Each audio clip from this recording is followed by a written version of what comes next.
Yo, what's going on guys, it is Foxu98 here. Welcome back to a brand new video for you guys today here on the channel. Today this is going to be the start of kind of basically a season-long series where I'm basically going to be going through each and every Formula 1 Grand Prix that comes around and goes around, basically giving you guys an overview of the race itself, bringing in my opinions, and then giving the opportunity in the comment section down below for you guys to put in your own opinions. So as you guys may or may not know, you should do by now, obviously it is the Australian Grand Prix and that has now finished. Before we get into today's video though, I will obviously bring it out here. If you have currently not yet managed to watch the Australian Grand Prix, please feel free to click away from the video as I will be giving spoilers ahead for the Grand Prix. So obviously if you didn't wake up, for an example, at the time for the Australian Grand Prix and you're waiting to watch it, please feel free to stay away from this video until you've watched the Australian Grand Prix. Then feel free to come back to it because I don't want to spoil the video. I don't want to spoil the race for you guys.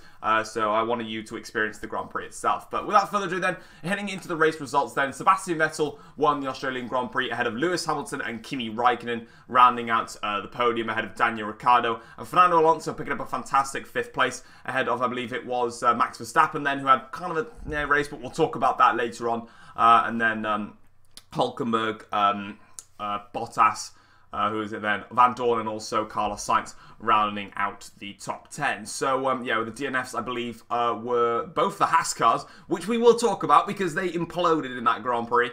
And then Gasly had a problem with his car, and also Sergei Sorokin out on the first lap of the Grand Prix. So what I'm going to do is I'm going to go through a race rundown now, pretty much go through it in a highlight section. Then I'll talk about all the key events of the races, and then I'll go from my personal opinion on each drivers and stuff like that, and we'll go from there. And maybe in the future, guys, if you'd like me to see, if you'd like me to do this with other people, let me know. Otherwise, I'll just keep doing it by myself. I'm happy to do so. But yeah, without further ado, let's get into it. So first of all, then the race started off pretty feisty actually. It was a very clean first lap in Australia. I was expecting a little bit more drama than what we actually had, and then from going on from there. Kimi Raikkonen was actually pretty aggressive at the start. He went for Hamilton towards turn 1, didn't quite make it stick, waited till the next straight, tried it again around the outside, but Hamilton actually eventually covered it off. And it was actually a great start from Kevin Magnussen in the Haas car. Max Verstappen tried to go for a move on one of the Ferraris. I think it was Sebastian Vettel. He didn't quite make it stick, and Magnussen actually went right around the outside and overtook Max Verstappen, and that was kind of where Max's race just went downhill. It didn't come back up after that. So yeah, from that point onwards, it was pretty much a 3-horse race out front. Ricciardo was also stuck behind the Haas cars as well. So Hamilton was leading ahead of Kimi Raikkonen and Sebastian Vettel, and it was quite weird in that first stint, because in the first stint, Hamilton probably was just managing the gap between himself and the two Ferraris, but Vettel had no response to what Raikkonen's pace was. Raikkonen was putting in really good lap times, and Vettel, he didn't really have an answer. Like, every time Vettel would come in with a good lap, Raikkonen would then respond. That would then lead Hamilton to respond, because of course then the gap would close down, and it kind of led to a domino effect in that sense. And it was kind of a bit of a strange one in that area. Max Verstappen versus Kevin Magnussen, that was kind of an interesting fight.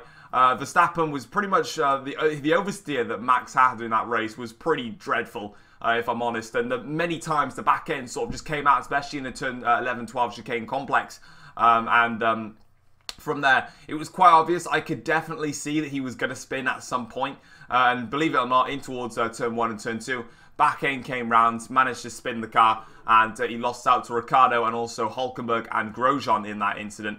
And that dropped him even further down the order. And Ricciardo actually tried to go for a move on Grosjean after that spin because he had to back out of it because Verstappen had cost him some time and he needed to make sure he avoided the accident at that point. But it was a really interesting battle between Red Bull and Haas. You wouldn't really expect Haas to be right up there, but they were really quick today.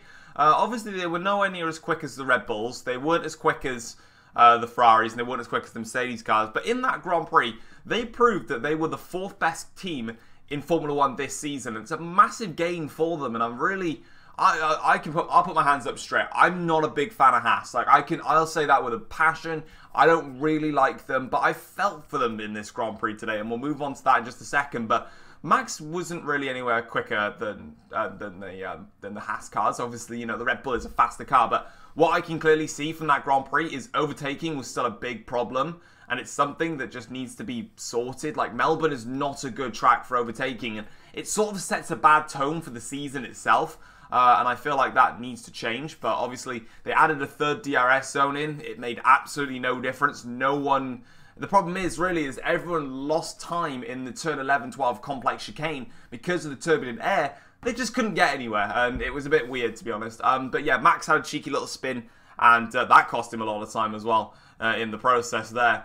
So that obviously hurt him as well. And it sort of died down a little bit towards the pit stop phases, when it went all pretty much wrong for the Haas cars. Magnussen came into the pits. There was a problem with the left rear tyre, and he stopped just where Daniel Ricciardo stopped, actually, in 2017, so last year, in fact, actually. And that was really heartbreaking. Magnussen initially said that he had a suspension failure, but having a look at the replays, it clearly stated that there was something wrong with the pit crew. And then a lap later, Romain Grosjean came into the pits, and the front left had a problem, and then he stopped as well. And I don't know what Haas did in that Grand Prix. They literally just bottled the entire race. They should have. They honestly, with the way that the track was just working out, they would have stayed 4th and 5th. I couldn't see Ricciardo or Verstappen. Maybe Ricciardo, I think, probably could have got in front of them, because obviously he then both Haas cars stopped and he carried on. So I could have seen Ricciardo staying on and, you know, doing a good job, getting the laps in, jumping the Haas cars in the overcut, and then going and trying to chase the Ferraris and Hamilton down, which I don't think he probably would have done. But really, I don't understand what Haas did. So it's obviously really complicated. But that brought up the virtual safety car, and that's when the race pretty much changed over on its head. Sebastian Vettel was leading the Grand Prix. Hamilton and Raikkonen actually came in for a stop. And Vettel stayed out a little bit because he actually needed to cover himself from the Haas cars and also Ricciardo, because he wouldn't join in front of them. So he kept going longer. He tried to do something different for Ferrari, and believe it or not, the VSC came out and Vettel came into the pits, and Mercedes seemed to have managed the gap wrong. They said it was around about like 11, I think it was about 11 seconds, something like that they needed, and they said that Hamilton would rejoin 3 seconds clear of Vettel, and Vettel rejoined pretty much a second clear of Hamilton. So yeah, there was something wrong with Mercedes. Toto Wolff says it was some sort of software glitch. I feel like he's trying to put a little bit of heat away from the team there.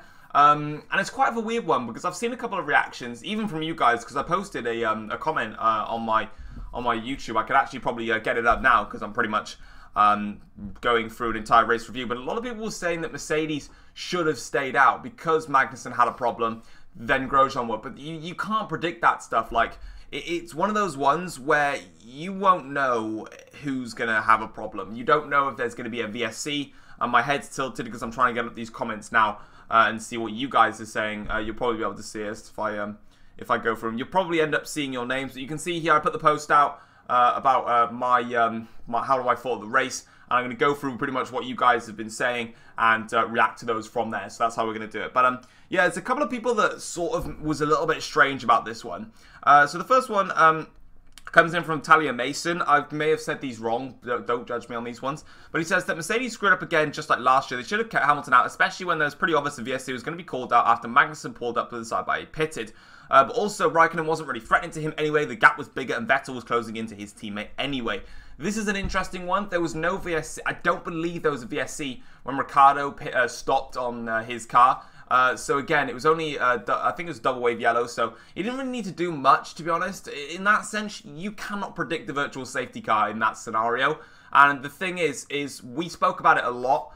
Me and my friends did, especially before the race began. Hamilton was in the weakest position out of the top 3 teams. It was a 2-on-1 no matter which way he went. Raikkonen had track position over Vettel. Raikkonen was matching Vettel's pace, and Raikkonen came in. Mercedes had to react because Raikkonen could easily have done the overcut. And you can't predict. You literally cannot know if Magnussen is. You didn't know that Magnussen was going to get a VSC in that scenario. It's one of those ones where, you know, it was just a case of bad luck, really, for Lewis Hamilton. And it happens. You know, motorsport is all about luck. Go back to Spain last year when Sebastian Vettel, you know, was out in front. The virtual safety car came out. Hamilton, they made his stop under the VSC. Vettel carried on. He made his stop afterwards. Hamilton, boom, gained that 12 seconds straight up on Vettel, went and won the race. So it kind of moves on from there, really. But yeah, you know, just feel another one from Paul Evans says, just feel for Lewis massively. Merck messed up today, but he'll be back in Bahrain, as Bottas is very disappointed, to be honest. Again, I can kind of see, I don't understand why people saying that Mercedes messed up. It wasn't really Mercedes' fault. Again, you can't predict a virtual safety car. It's one of those things. It just happens. Joseph says, I agree, but actually I think Bottas had a decent drive. Overtaking was impossible, and I can't wait for European rounds for a proper race. Long live McLaren, and we'll talk about them as well. But yeah, pretty much, I'll go through these comments now, but pretty much after that, the safety car came in, and for the last 20 laps, no one made an overtake. No one. No one made an overtake on track. In the pit stops, nothing. Kind of went dead after that. Everyone was just right behind each other, and again, really hard to overtake around Melbourne. And that's why I don't really like the track in general. But yeah, so let's keep going on then with all of your comments that I've got through, and I'll make sure that you guys get aware of this. If you don't follow me, if you haven't subscribed on obviously on my YouTube, obviously I've been enabled the community app, which means that I'm allowed to post things on there, so I can post pictures, put polls up, just basically chat with you guys. So yeah, I'll be making sure to do these every time. So make sure that you put in your comment, and I'll try and get it done in this video. Obviously, F1 Racing says, as a Vettel fan, getting up at 7 PM was absolutely worth it. I think it probably meant 7 AM. Was a really cool race. And I kind of agree, you know, I'm not a Vettel fan, but hey-ho, you know, that's racing, and I like the topsy-turvy aspect, you know. People will probably say, you know, Foxy, you mad because you're a Mercedes fan and a Lewis Hamilton fan, and Hamilton lost the race because of the VSC, and Mercedes obviously lost the race because of the VSC. And for me, no, I'm not. I like topsy-turvy races. Like, my F1 fanship is sort of, this is what I am. I support these two, this driver and this team, but I'm a full neutral in every other aspect. Anything to make the race crazy, I'm always down for it. Yeah, we've got a lot of people saying Alonso, driver of the day. Alonso did a fantastic job in the McLaren. Held off Max Verstappen, held off Hülkenberg and Bottas as well. Made the VSC work for him, obviously. Ricciardo made it work for him as well, because both of those actually managed to go through. And it's kind of a weird one that the VSC came out and then they changed it to a safety car. So I'm guessing they probably wanted to try and put Grosjean's car through the gate, but then eventually they probably needed the tractor. And of course we know that as soon as a tractor comes out, the safety car has to come out, because obviously we don't want anything happening like we had with poor old Jules. Then we've got problems here for Max Verstappen. Again, Max was awful today. I'm going to go through it now. Verstappen and Valtteri Bottas, for me, were absolutely dreadful all race long. Verstappen just let his frustrations get the better of him. He sort of just, you know, spun the car around, couldn't get past any cars. I don't know if he really actually made an overtake in the Grand Prix. He couldn't get past Magnussen, spun it around, didn't get past the Renaults. Coming into the pit stop then, he overtook Fernando Alonso, which in fairness to him, he waved Fernando back through. Alonso went through. Couldn't even overtake Alonso. It could definitely be due down to the track conditions. I mean, Bahrain will be a much better track for overtaking. It normally is. The Jewel in the Desert, I can't wait for that race. Yeah, Max was really, really poor. As for Valtteri Bottas, a lot of people again saying, you know, hard to overtake around Melbourne, but Bottas again, I don't know. Honestly, for me, I don't even know why Mercedes signed him up for this year. Probably because of the driver market. There wasn't really anyone around, but it's a strange one because Valtteri, before the pit stops happened, you need to remember he made 2 places. He gained 2 places. He didn't make any. He overtook 2 drivers. He overtook a Williams, Stroll, I think it was, and then he overtook Ocon. That was it. He didn't do anything else. Come the VSC pit stop again, he got up into the points, but he didn't get. He got past Van Dorn. He didn't get past Hülkenberg. He just didn't make progress. Like, and you saw Lewis Hamilton. I mean, you know, a funny moment for him was, you know, on the radio he was saying, you know, oh screw it, I'm going to go for it now, and then instantly locks up into turn 9, goes wide, loses 2.5 seconds. But straight from that, you know, Hamilton gained that back in like 2 laps. He got right back on Vettel's tail again. And there was 2 things that I noticed. Obviously, the first one is the Mercedes' pace is very strong. Secondly, I was surprised at how relieved Ferrari were. It's almost as if they were shocked that it's almost as if the VSC shocked them more than anything. You know, they didn't expect to win from this, and they were in disbelief that Vettel managed to win. And the good thing for me is that Lewis Hamilton was actually able to follow Vettel.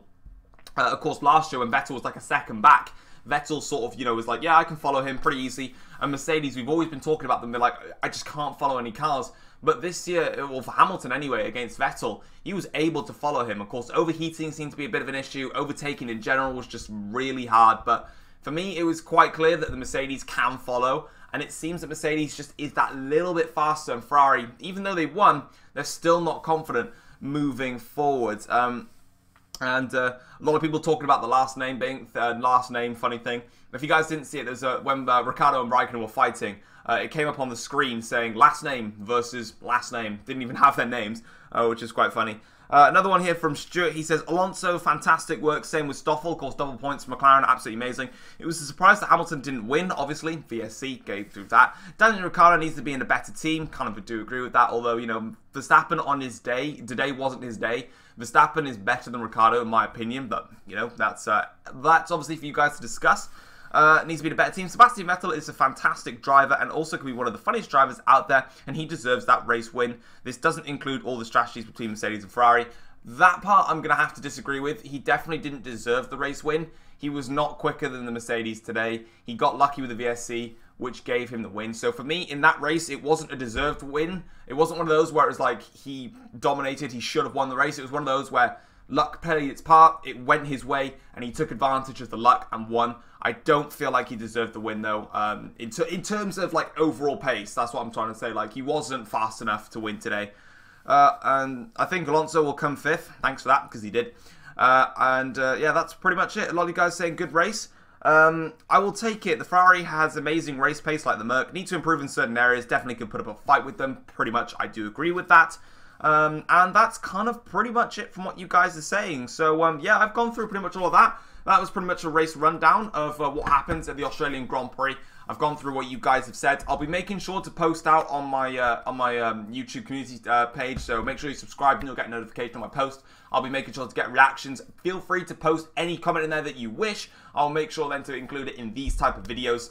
Yeah, hopefully you guys enjoyed this. If you have, feel free to drop it a like, subscribe if you're new around here as well. I'll be bringing out another video later today, which is going to be a challenge video.